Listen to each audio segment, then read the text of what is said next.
اچھا حسن بھائی، میرا دوسرا اہم سوال یہ ہے کہ آپ کی باقی بہت ساری باتیں ایسی ہیں جو کہ کنونس کرتی ہیں خلافت کے مسائل میں. اگر ہم اس کو صرف ایسے دیکھ لیں کہ یہ ایک پولیٹیکل اختلاف تھا حضرت علی اور باقی خلیفتین کے بیچ میں، تو کیا یہ کافی ہوگا شیعت میں آنے کے لیے، یا پھر ان کے اوپر گالی دینا، تبرہ کرنا یہ لازم ہے آپ کے عقیدے کے حساب تو سے؟ وہ تو ایک منطقی نتیجہ ہے میرے بھائی، کہ جنہوں نے پیغمبر صلی اللہ علیہ وسلم کو دیکھا نا، کہ انہوں نے فرمایا کہ تم میرے بعد وسیع میرا کون ہے؟ اہل بیت علیہ السلام ہے، امیر المؤمنین علیہ السلام. پھر آپ لوگ جو ہیں اس کو ساتھ نہ دو، اس کا حق ضائع کرو، اور اپنے آپ کو بلا وجہ تم کہہ دو کہ میں امام ہوں. اللہ کے رسول اللہ صلی اللہ علیہ وسلم نے آپ کو حکم دیا تھا کہ کسی اور آپ نے طاعت کرنی تھی کسی اور کی. رسول پاک صلی اللہ علیہ وسلم نے جب فرمایا، اب اگر آپ مانتے ہو کہ انہوں نے فرمایا من کنت مولا فاد علی علیہ السلام مولا، تو ان کی طاعت واجب ہے، ان کی معصیت حرام ہے، تو آپ نے یہ سب اپنے پیروں کے تلے کر دیا، اور آپ آ کے یہاں پہ امام بن گئے. پھر آپ نے جھوٹی حدیث بنا دی اہل بیت علیہ السلام پہ کہ نبی صلی اللہ علیہ وسلم کے میراث نہیں ہوتا، تاکہ ان کے مال پہ قبضہ کیا جائے، ان کے میراث پہ قبضہ کیا جائے. تو یہ تو لازمی بات ہے کہ پھر ان کو مان لینا کہ یہ ظلم ہے، یہ گناہ ہے، یہ ماننا کہ ظلم مان لیا، ظلم مان لیا، گناہ مان لیا، سمجھ میں ختم بات. آتا ہے. بالکل بالکل. گالی دینا ضروری ہے. اگر ان کو گناہگار مان لیا، ان کو ظالم مان لیا، پھر ان کے گناہ کی حدود کو آپ تو دیکھ لینا کہ دنیا میں جتنے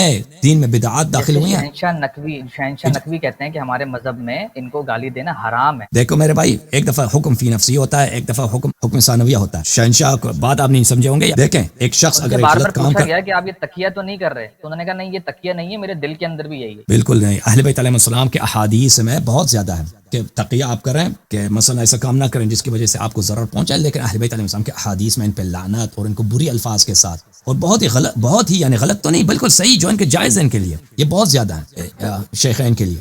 تو ایسے شخص کے فاسق کی حرمت نہیں ہوتی عزیز میرے بھائی. ایک شخص جو نبی کریم صلی اللہ علیہ وسلم کی زندگی میں ان سے بیعت کر کے بیعت توڑتے تھے، ان کی بدتمیزی کرتے تھے، اس کی حرمت نہیں ہے کہ پھر آپ اس کا احترام کریں، بل ان کو برا کہنا. پھر اہل بیت علیہ السلام کی روایات اس بات پہ متواتر ہیں کہ براءت کا اظہار کرنا، بیزاری کا اظہار کرنا.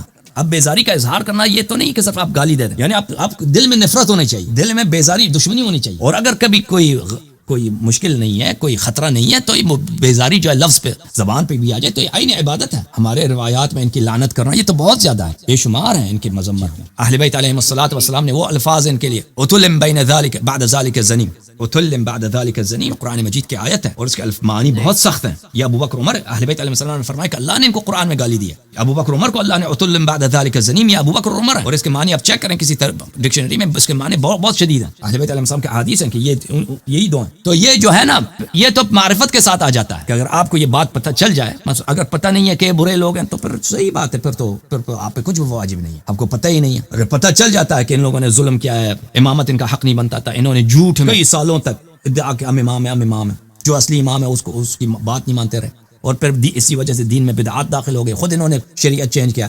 طلاق کا مسئلہ، ایک مجلس میں 3 دفعہ طلاق دینا، یہ تو سنت ہے کہ بھائی وہ ایک مجلس میں آپ 3 دفعہ طلاق دیں، وہ طلاق نہیں ہوتی، ایک ہی طلاق ہوتی. آپ 20 مرتبہ کہہ دیں طلاق طلاق طلاق طلاق نہیں ہوتی، جب تک وہ دوسری مجلس میں وہ عدہ کر لے، عفوا اس کے بعد وہ حیض کر لے، اس کی عدہ نکل جائے، پھر اگر آپ نے رجوع نہیں کیا، پھر اگر آپ نے رجوع کیا، پھر طلاق دے دی، پھر وہ دوسرا طلاق ہوگا. اس کو کس نے چینج کیا؟ عمر صاحب نے چینج کیا. اس کو تراویح کو کس نے چینج کیا؟ عمر صاحب نے. شریعت کے اجزاء کو ان لوگوں نے چینج کیا بھائی. تیسرا میرا اہم سوال بتا دیں کہ اگر کوئی بندہ غیر مسلم سے مسلم ہوتا ہے، مسلمان ہوتا ہے، اگر وہ سنیوں کے ہاتھ لگ گیا تو اہل سنت والے اس کو جو بھی ہوتا ہے، دعوت اسلامی والے ہوتے ہیں تو وہ اپنے بریلویوں میں لے کے جاتے ہیں، اہل حدیث ہوں گے تو وہ اپنے پاس لے کے جائیں گے، اسی طریقے سے دیوبندی ہوں گے. تو آپ بتائیں کہ اگر میں اہل تشیع ہوتا ہوں تو پھر آپ کے حساب سے کون سا فرقہ آپ کا سب سے صحیح ہے؟ اسماعیلیہ، زیدیہ ایکسیٹرا.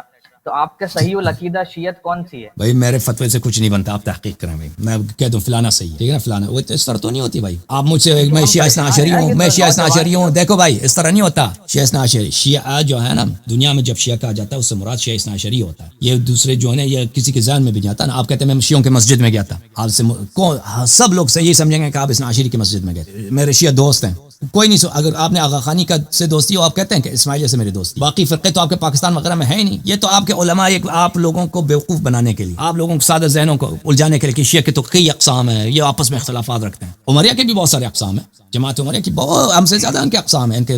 لیکن جب لفظ شیعہ کہا جاتا ہے، لفظ شیعہ جب کہا جاتا ہے معاشرے میں علماء کے نزدیک، اکثر اس سے مراد کیا ہوتا ہے؟ شیعہ اثنا عشری ہوتا ہے. اور میرے کہنے سے کچھ نہیں ہوتا بھائی کہ آپ کس کی اتباع کریں. آپ جو ہے نا اپنی عقل سے لگائیں، اپنی تحقیق کریں، جس کے پاس دلیل ہو وہی حق. Okay, thank you sir. یا علی مدد، بہت مہربانی. خدا حافظ.